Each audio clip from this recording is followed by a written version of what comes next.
Good afternoon to everyone. Welcome to IoT event. This event has been launched by Magicraft. Magicraft has been developing the IoT products since past 2 years. This event has been conducted by Abhay Vadshinge. He has pursued his bachelor's in electronics and completed various internships from IIT Bombay. He has dedicatedly working in core team for designing MVP products in Magicraft. Over to you, Abhay sir. Yeah, Atharva, thank you for the introduction. And I'll like to thank everyone for joining the event. So, in this event, we're gonna be studying the whole concept of IoT, uh, the brief introduction from the cloud computing, the architecture, and every steps that the IoT has. So, I'll start the event by just to share my screen. Yes. Yeah, okay. So we'll start by the first main question that what IoT is. Now, IoT is the general definitions for IoT are there can be a lot. You can just go and Google a lot of definitions. But in simple terms, I've defined two definitions for IoT that can be like connecting everyday things embedded with electronic software and sensor to the internet, enabling them to collect and exchange data. It's just Internet of Things. Now, everyday things, I mean that the appliances that we use, the tools that we have in our house appliances, and if we are able to connect it with some sort of electronics devices or if we added some part in it by a proper software and proper hardware, and we are able to collect and exchange data that they are receiving, and we are if we are able to transfer this data via internet to some of common platform is called as Internet of Things. If this definition is far more for you, then in simple terms we can define it in the most simpler manner. Any object or thing connected to the internet is Internet of Things. That's simple. If I am having a pen and I am able to add some software and hardware in it, and I can able to connect it to the internet, that's it. It's an Internet of Things object. It's an IoT object. Now, to the power of the, if we able to give the power of the internet to the things, I'll give an example to you. Like in the previous generation, we used to have Nokia small cell phones, which weren't able to access to the internet. Now we know that what was the capability of that object of the mobile. It has a certain bar limit which can't be exceeded that the Nokia phone was able to. And when the technology evolved and we were able to give the power of the internet to the mobile phones, then we know how mobile phones have been now. Means it's the greatest invention that we ever had.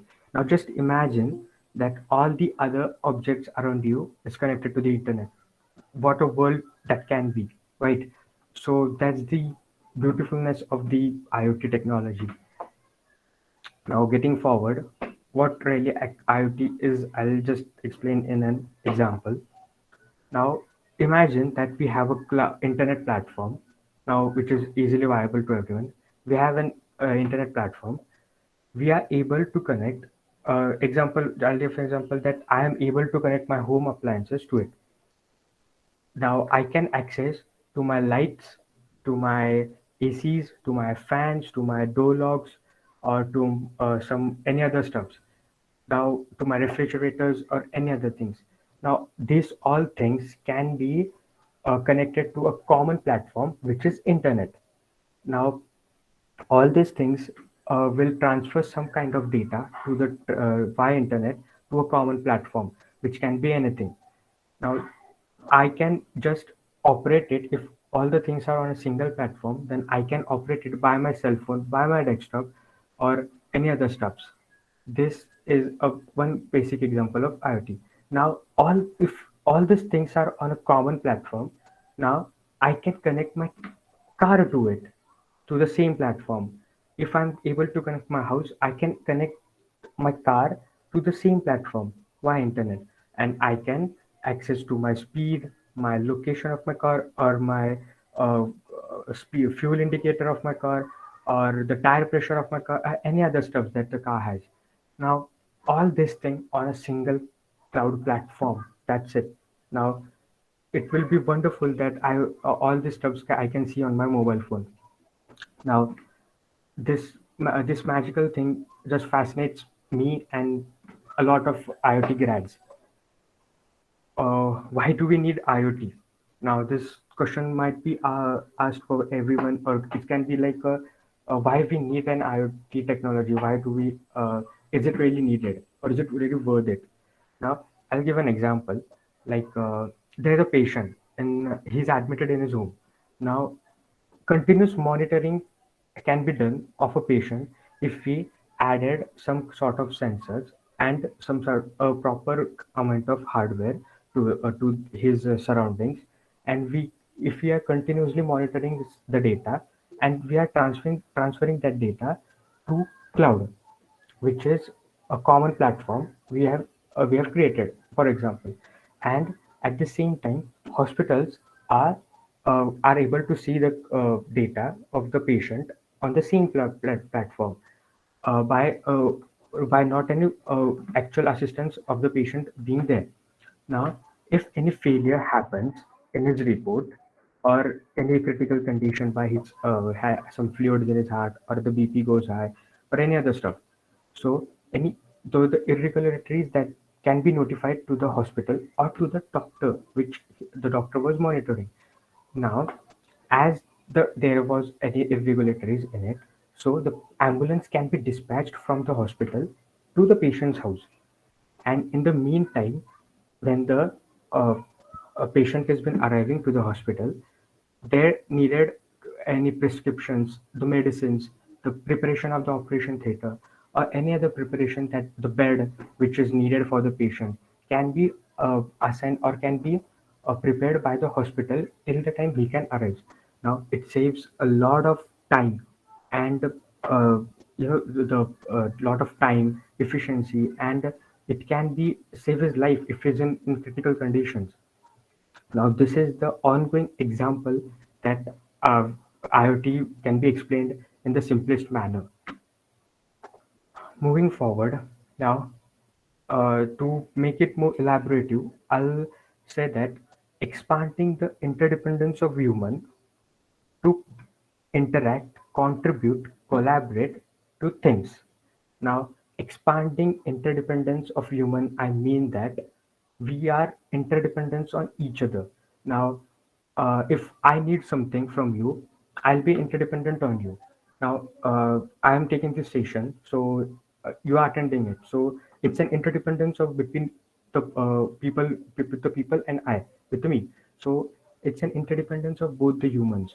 So now this interdependence of human is interacted, contributed, and collaborated to the things around us. This can be just as magical and as beautiful that the world can ever see.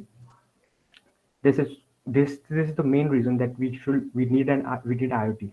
And for the example, we have we are using IoT components from the long period of time. The smartwatch we use is an IoT device. It's connected to the internet. Then we have our mobile phones, our laptops, our TVs, then lights, fans. A lot of things are connected to the internet. Now, even though the cars are also connected to the internet, we can just unlock the door of the car just by your phone.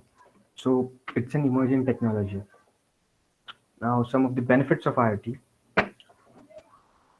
So it's efficient resource utilization. Now, efficient resource means that the resources we have currently now available, the utilization of these resources can be done to its max potential. Now, as I said earlier, that uh, as the Nokia phone was not operating on its full potential, means we cannot just have a meet on it, right? So it's possible due to the space of internet. So it's just because that we can use the object or the device to its full potential. Then comes the minimizing human effort. Now, as I said, the example of the patient, so the human effort is reduced like 50%. Means it's like automation. Now, If we take an example, the system is not available. The hospital system is not in existence. Just imagine. Then there will be needed uh, a sister which has to take care of the patient, a doctor who will be continuously monitoring the patient, and a ready ambulance if he gets some kind of seriousness if he isn't serious or anything. So all these things saves human effort. A lot of human effort has been saved. Then comes saves time. It saves a lot of time of the people. There are a lot of examples that can help us to understand it. Now, even we can take an example of we can I can just make the even if example I am out of my home and I just wanted that my room homes can be chilled. My house should be chilled before I get to the home, so I can just schedule it on my phones and I can just understand it that at this time I want my home to be cooled. Now when I reached my home, my room is chilled. It's totally chilled as per my need. It saves my time if rather than if I'll go to my room and I'll turn on the remote and I'll just set the settings. So it saves a lot of time for for a lot of applications. Then the main upcoming technologies that IoT will be facing in the next 2 to 3 years, which is development of AI through IoT, which is also called as AIoT, which means artificial intelligence and Internet of Things. It's a collaboration of artificial intelligence and uh, Internet of Things. The best example of it is video door phones. Now, video door phones requires high processing powers and high processing hardwares, greater softwares, and uh, it requires internet with it. Now, face recognition systems and the door security system is a great example of AIoT, which comes the face recognition system is been done by artificial intelligence, and if you are able to see it to your phone, it is done by Internet of Things. That's the best example I can give to you. Now comes the improved security. Now, IoT has helped the industry to be the best secured it can be. We can have the security systems. We can monitor our household appliances. We can monitor monitor cameras or any other stuffs. Then we can monitor our farms, or we can monitor the patient's everyday routines. These all things comes under the in the security systems too. That rather than having a malfunctions of a person, it can be handled by the system. Now we'll come towards the technical factor, that is some of the features of IoT. Now, there are three main features of IoT, uh, which can have we can have a lot more features if we go in depth of the IoT concept, which will take this session for a long period of time. Uh, it has a sub features part also, but we'll see the main three parts, which is connect, analysis, and integrate. Now, I have defined it in the simplest manner that how what the really connect means. Connect means various things to the IoT platform. Now, connecting various things means like we are having some kind of sensors. Now, connecting these various sensors to a platform is connecting.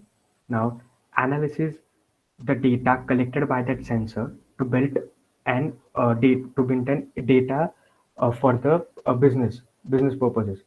Now, we have some kind of sensors which are MQ2 sensor, which is smoke sensor, then humidity sensors, then there are relays for the output, then there are LM35 sensors. There are a lot of sensors. Now, these sensors can be connected in the first stage, and we can use these sensors to collect the data from the environment, and we can analyze the data. We can figure out which data we needed, and then we can integrate it to a proper cloud platform. Now, when this cloud platform and this data, the sensor is has given to us, is connected to it, we can make a proper product out of it, and we can use that product to a business or to the enterprises, which can be anyone, like the store just behind me, or we can I can use some kind of data from them, and I can make a product for them, and I can just sell them. That's three main features of it. We'll go in depth of these three main features. First things comes the connect. Now, the three main parts in there are also three subparts in Connect, which is device virtualization. Now, what does device virtualization means? Now, standardizing the integration of IoT device. Now, this means that a proper component or a proper hardware. First steps comes in the hardware. The proper hardware device. We have to choose a proper hardware which is required for the task we are planning to do. Now, taking this hardware device, that hardware component, or I'll just take a sensor, which can be a smoke sensor. At this stage, I'll take a smoke sensor, and I'll use that in collecting the data in a mall. I'll attach this smoke sensor to a mall, and I'll analyze that data for 1 month. Now, to do this process, that's my main task, to take a smoke sensor and to connect it to the mall in each and every part, and I have to collect data and make a good product out of it. So, what I'll do is make an proper device management of it. I'll use it and I'll install over it. Then, second comes the it should be high speed messaging. Now, there's the transfer of data going through it. Now, this transfer of data is like messaging, which is also called as MQTT, message queuing telemetry transport. So this is a protocol which we basically used for transferring the data. Now, this should be fast, because if it is slow, then it's of no use. If I'm getting the data from I want it in just 5 to 6 seconds, and it is receiving to me by an hour, then it's of no use. So it should be high speed messaging to take in contribution, then, which means it should be reliable source, and it should be bi-directional communication. So I can be able to send data to the sensor, and the sensor should be able to send me the data too. Then comes the endpoint management. Now, endpoint management means managing the device to its endpoint. Now, I should be able to see the whole system of that smoke sensor at my end, because if I can see that the sensors, what's the life of the sensor? Is it operating well? Is it taking proper data, or is it any failure as has been taken in the sensor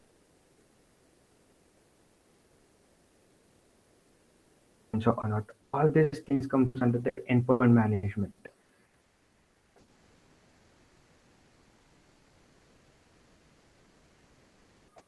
Now, then comes the analysis.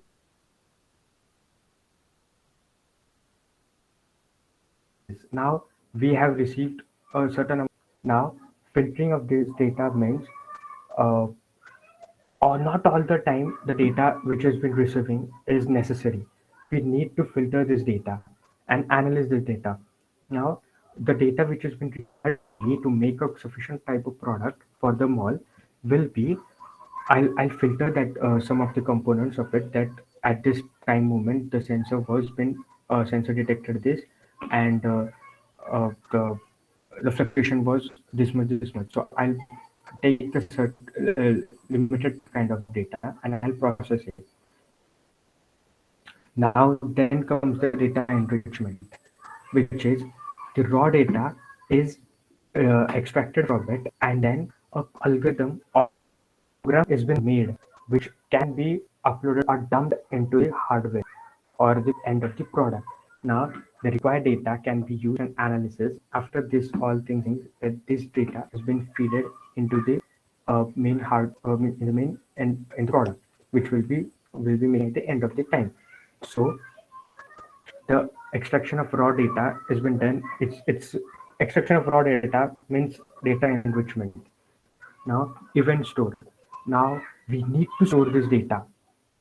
The data collected from this kind of sensors It can be anything. The data transferred from the normal light of fan is can be a large. So if we do this on the large scale, if we added 15 to thousands of sensors in the mall, then this data can be in terabytes. It can be in terabytes. So we need a space to store this data.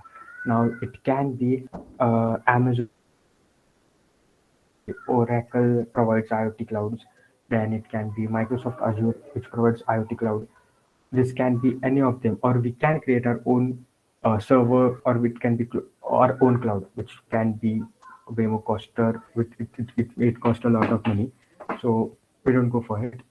So we need to store this data. All these things comes in analysis, which is the main part of the feature. Then comes the integrate part. Now we have collected the data from the sensor, we have analyzed it, we have fetched the raw things we needed. Then comes the main part of developing the or integrating the whole device. Now it requires the dynamically dispatch critical IoT data and the application to process it flows. It means that the enterprises which will be taking it should be able to use it as much as easy they can. They can be able to view it. They can be use it via their mobile. So we need to create the dashboard, the mobile connectivity for the enterprises, which can be in this case it will be the mall, the owner of the mall. Then how does this happens? Now if he's able to see the data in his mobiles or to this dashboard, we need REST APIs.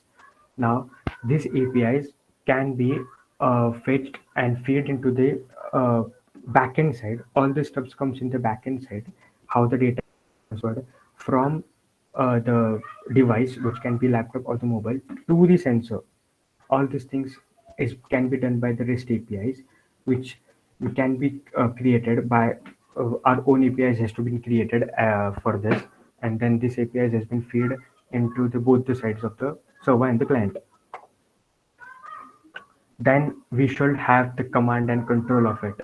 The user, in this case, which is the mall owner, should be able to have the command and control of the whole system. If he is unable to have the command and control of the whole system, then that the system is of no use. That it's not reliable then for him. It's of no use that if we are able to build a system which has no command and control over it. It's if it's operating by on its own, then no, it's of no use. Now moving forward, that the five-layer architecture of IoT. Now, if we go on Google and just search IoT architecture or any other things, then they are like n numbers of architecture. We can see 3 layers, 4 layers, 5 layers. But this architecture seems to be more precise and the more suitable for it. It consists of premium reception layer, which is again the sensors and the actuators, sensors or any other devices that we might connect over there. Then comes the transport layer and the processing layer. Now, transport layer is a layer in which the data can be transferred from to the processing layer, from perception layer to the processing layer. The pathway is connected by the transport layer. Now, this transport layer, the data transformation can be by wirelessly by Wi-Fi, or it can be from 3G network, or it can be by LAN, Bluetooth. It can be just wireless also. There are n numbers of transport protocols goes on in there. Then the processing goes, in which consists of analyzing, processing, creating of algorithms, and then creating the database, cloud computing, and all the stuff goes on the processing layer. Then comes the application layer, in which we build the user interface application, the main front end, and all the stuff in which the users can use the software or the service. It's like a service providing application. Now, the business layer comes in, manages the whole IoT system, including application and whole. Now, this things comes to the all other part of the this 4 layers, which is like the whole system's data is been managed by the business layer. Now, what does it mean? Now, all this data can be seen and monitored by the business layer, which comes what where my systems has been installed, how much time it's been used, what kind of data is it has been given, then is it working reliably. All these things is been managed in the business layer. Means it's the main user part. Business layer comes means the main user, which is the owner, which can be the owner or which can it can be the service provider too. Now I'll explain the cloud computing part in the shortest manner in how the cloud computing in IoT works. Now there's the sensors, clients, and IoT cloud. Now the cloud centric architecture keeps the sensors at the sensors above it and the smart things which has been used to the below it. The cloud is in the center part, and then there are two pathways in cloud computing. There's one public path and we call it a public cloud, and then comes the uh, private cloud. Now, public cloud is we can give an example like Google clouds. Now, Google clouds are public clouds. Amazon clouds, which we get services, are public clouds. Microsoft Azure, which gives its public cloud. The private clouds, which include is the paid version of the cloud services. Now, what's the difference between the public clouds and the private clouds? Uh,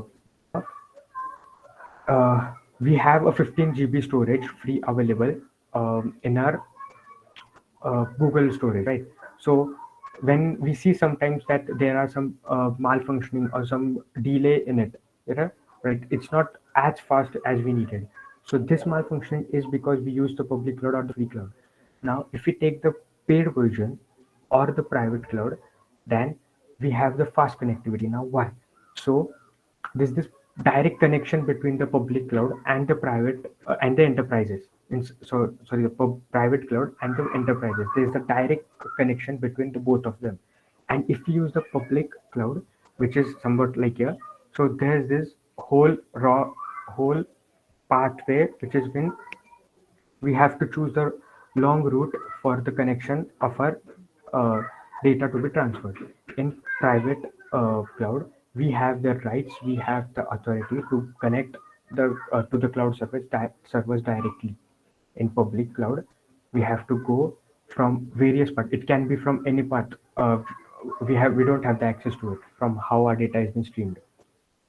So there's this main difference of private cloud and public cloud and how cloud computing actually works in IoT field. Most of the times, people use private clouds for a higher speed of data transfer. Now, what all are IoT devices? So there's come this two part in which IoT device can be defined. I called it as a master and slave controls. Now, master and slave controls are somewhat technical terms in which the slaves are sensors and the masters are the processors which we use. Now, the collaboration of both these devices can make a good device. Now, we need the high speed processor or a high speed processing power and some kind of sensors to grab the data. Now, these two uh, additions, the master and slave can comes a transmitter, the receiver, the circuit boards, and many other things comes in it. Sensors can be humidity sensor, sound sensor, flame sensor. There are a lot of sensors available. This the combination of these two things can be making we can make an IoT device out of it. Now let's go towards now how to build an IoT device. Now if you think that I have to make an own my own IoT device and how should I make it? So we required a process two parts: the hardware part, as I said earlier, and the software part. Now in hardware there are n numbers of hardwares available in the market. The top of them which is ESPs, uh, and then this is Alexa I, some which is based on AIoT. which has integrated camera and the ESP chips, which is Wi-Fi chip, and then there comes this another boards which is like Raspberry Pi, Intel Edison, and a lot of other hardware. These are all the master controllers, and we need some of the slaves controllers too to interact with it and have some exchange of data within it. So we need a hardware, then we need software. Now in software comes the two parts, which is the devices and the operating software, and these both are dependent on each other. Now in the software part comes that what kind of data you have been using, what kind of data transferred is going to happen in the process, then how the UI and the UX design of the software should be, then how much how much facilities that is available on your software, means the amount of the amount of facility, the features we have in the software, means I can see the my real time update of my device. I can control it. I can monitor it. I can change the settings whenever I want. These all things comes on the software part. Then using this software and the hardware and making a program or an algorithm in such a manner that it helps the both the devices to engage and be in and work in a systematic manner, and it shall not break down.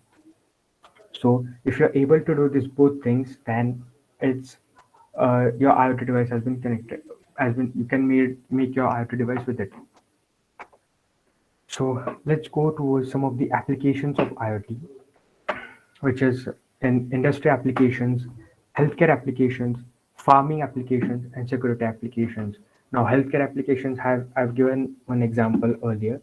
Now, I'll give one example on the farming application. Now, just assume that a farmer who has his farm 1 or 2 kilometers away from him, and he has to start the pump every morning at 5 a.m. Now he has to he has to go 1 kilometer far and he has to turn on the pump. Now, if we use the proper hardware and software for his application, then he can control his water pump by just sitting at his home. Then the time he requires to go to his farm and everything has been reduced. In this case, we need to use some sensors, some actuators, some relays, some pumps, and a controller, and that's it. And we have to provide internet connectivity. That's it. The whole system has been designed. Now let's go towards the hiring part of the in which the industry is been working. What are all the companies that have been hiring the IoT grads or engineers, which is like the Bosch, Accenture, SAP ERP, Amazon, Qualcomm. Now, if you want to go in the future perspective, then IBM, Cisco, and Qualcomm has been trying to make some kind of products or some kind of hardware they are basically working on. They can make the fastest processing hardware they can, and Accenture, Amazon, Bosch have a small part in IoT. They have been working on IoT component on the upper layer of the IoT parts, not in the depth part. And the Qualcomm, Cisco, IBM are the top companies that have been working in depth of it. Now, skills required to be an IT engineer or grad, which is like we must be able to know the embedded systems. Now, how what kind of embedded systems comes the hardware part? What kind of hardware we needed to it? Then networking. What kind of connection or the networking pattern which we will be using? You must be able to know that. You must be, of course, you must be able to know program how to program. Then we need to able to analyze the data which is coming from the sensors. There are n types of communication protocols which should be known to us. There are like HTTP protocol, HTTPS protocol, MQTT protocol. Then there comes uh, LAN protocol. A lot of protocols available. So we must be knowing each of the protocols which is more familiar to us. Then the network security, the the whole design and the whole concept must be as secure as we can make. Security comes in the topmost priority. Then there comes the design part. Yeah, the system must be looking beautiful, because if the system is too hazy and too boring, then the requirement of it also get reduced. Then comes the cloud computing skills. Now you don't require all these skills, but any three or four skills is must necessary if you want to pursue any of the if you want to pursue a career in it. Then comes the soft skills and the edge computing. Soft skills is required for every field, so as this field also too required. Cloud computing and edge computing is because the amount of data generated from the sensors is in terabytes. If you connected a lot of systems, the data created from it will be in terabytes. So we need cloud computing skills over there too. Now, I think that's it for this session, and I think it's also time, I guess, right? I this session was of 40 minutes. Thank you, everyone. And does anyone have any questions? And I just wanted to also say that we also have in Magicraft, we also have some of the programs going on recently, which is totally based on IoT and some cloud computings.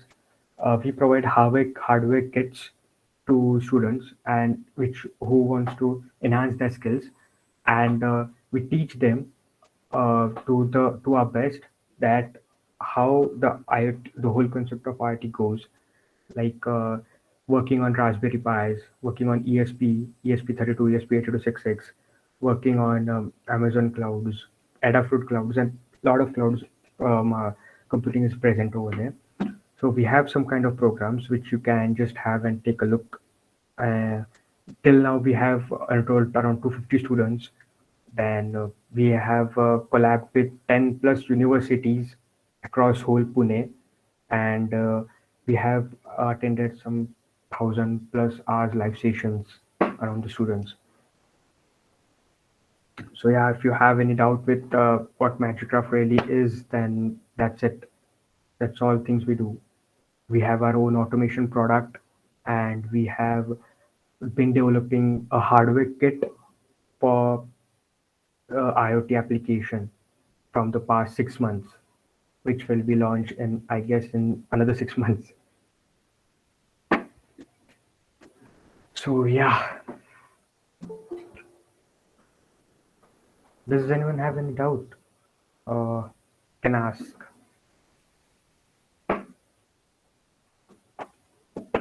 By the way, Athuva, the session was fine. Yeah, if anyone does not have any question, we can conclude the live event.